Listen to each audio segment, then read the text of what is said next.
વિશ્વાના royal કિચનને subscribe કરો અને bell icon દબાવવાનું ન ભૂલો. હેલો ફ્રેન્ડ્સ, ચાલો આપણે ટેસ્ટી અને એકદમ ઇઝી એવી પાવભાજી બનાવીએ. પાવભાજી બનાવવા માટે એક પેનમાં 4 ટેબલસ્પૂન તેલ ગરમ મૂકીશું. 1 કપ ઝીણી સમારેલી ડુંગળી સમારેલી નાખી તેને સાંતળવી. 1 ટેબલસ્પૂન લસણની પેસ્ટ નાખી મિક્સ કરી લઈએ.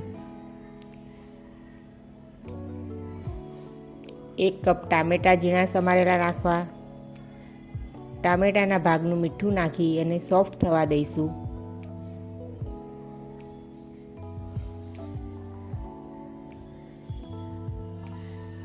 ડુંગળી ટામેટાં આપણા સરસ સંતળાઈ અને સોફ્ટ થઈ ગયા છે. મસાલા કરી લઈએ. 2 ટેબલસ્પૂન લાલ મરચું, હળદર પાવડર, ધાણા જીરું, પાઉંભાજી મસાલો, થોડો ગરમ મસાલો નાખી મિક્સ કરી લઈએ.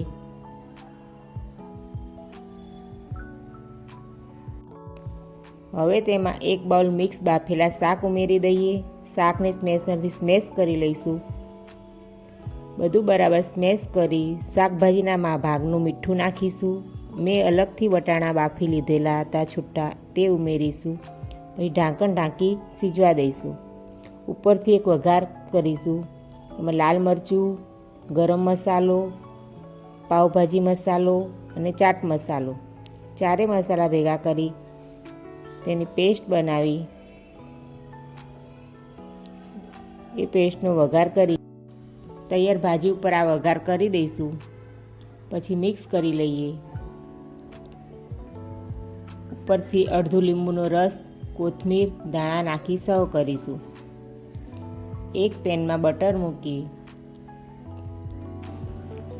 પાઉંભાજી મસાલો, કોથમીર નાખી સાંતળી અને તેમાં પાઉં શેકી લઈશું.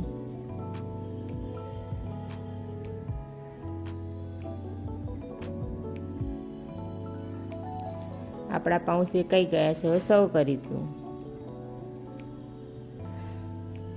તૈયાર છે આપણી ટેસ્ટી પાવભાજી.